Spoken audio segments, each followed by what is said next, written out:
Welcome back to Pittsburgh Living on KDKA TV. I'm your host, Carol Lee Espy, and today we are featuring 7 excellent tri-state businesses. Coming up, 101 Mobility will make it easy to get up and down the steps.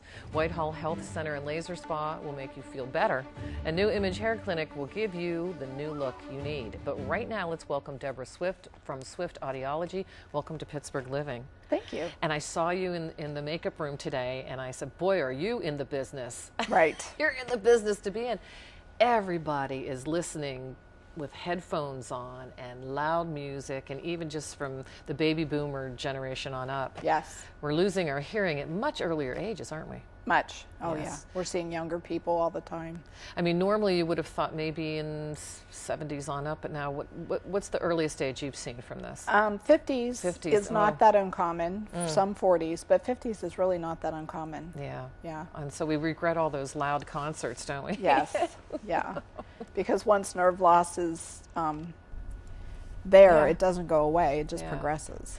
And it seems like we wait until everybody in the family sits us down and says, you need to get a hearing aid. Right. Why do we wait so long? Well, I think primarily because it goes unnoticed by the person. It's pretty hard to measure what you don't hear. Yeah. And it happens gradually. Yeah, it's the not something you wake up overnight and I have sudden hearing loss. That happens also, but typically, you know, for 90% of the people who have nerve loss, it's a very gradual process. Right, and then we're barraged on top of it with a million ads on TV as to what we should use. Right. How do we know? How do we cipher all that out? How do we decipher? I mean. Well, it's difficult, but I think primarily people really need to understand that they need a professional who has the expertise to do a comprehensive hearing evaluation, watch for any medical indications that we would have to refer for either medical or surgical intervention. And they need someone that's going to provide service and follow-up care. Hearing aids are not something you put in your body and just wear it like, you know, a little like Bluetooth gadget or a headset. It's a computer. Speaking of which, what about the Bluetooth gadgets and all that we all wear while we're talking on our phones? Does that cause hearing loss? Well, if it's over 85 decibels and it's a constant close range input, yes, it could. It could. So 85 decibels. I always thought 100. So now it's lowered down to 85. So what would commonly be 85 decibels? Even a hairdryer. You know, like and they're around our head. Yeah, that's constantly using. You wouldn't think that, but it could. Yeah. And that's almost every day for most people. Right. The hairdryer. Right. So take me through a consultation and coming to your place and what goes on.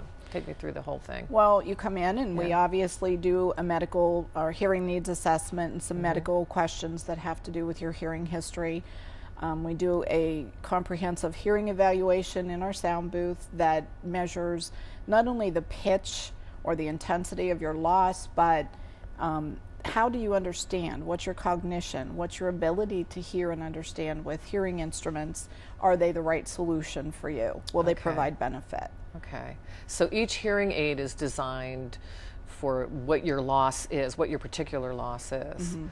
You never think that it's all that complicated, but it actually is very... It is, and there's a process that patients go through for acclimation. So, you know, we sometimes think, I just walk in and I walk out and it's easy, but when your brain has been deprived of hearing certain sounds in our environment and speech is not clear, we've lost the high frequencies and we're not understanding well, to put a hearing instrument in to take you back to perfect hearing can be difficult, especially if the person's had hearing loss for a lot of years and it's a pretty significant loss.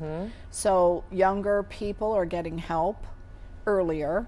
It's a much easier transition, and the deprivation or cognition processing remains stable and well, and we stay in life and in connection, and it keeps us youthful. Are the high frequencies the first to go? They are. Yeah, they are. So typically, yes. Is that the baby cry? Would that be would you call a baby cry the high? Give me a high frequency that we probably can't hear. A phone ringing or a...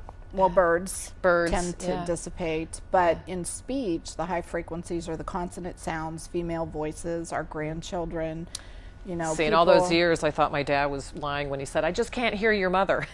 He couldn't really hear her voice. he probably could hear her. He just could not understand her. Right. You know? Right. And that's what diminishes, is the understanding. Yeah. That's interesting. That's interesting. So once we go through the whole process, we figure out exactly what we're not hearing and what setting we're not hearing, and you figure out the right hearing aid for that person. How long does it take to get the hearing aid? In some cases, like I have an instrument in right now, Yes. and you could it's on leave. this side of your face that It's the on this camera's facing. side. You can't even see it.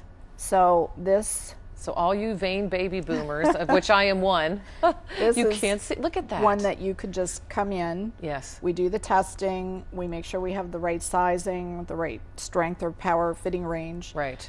In the receiver, we program it. These are all digital, programmable microelectronics today. Oh, amazing. And then you could leave with this. There's other types that are real tiny, custom made, that we would have to do an impression, and then you'd have your hearing instrument in a couple of weeks. That's amazing. So the battery goes behind the ear, and the plastic goes right inside this. Yeah, this is the actual hearing instrument with the battery. Right. And this Look is how a receiver. Tiny. Amazing. Amazing. Yeah, how long does that take then again to get once you...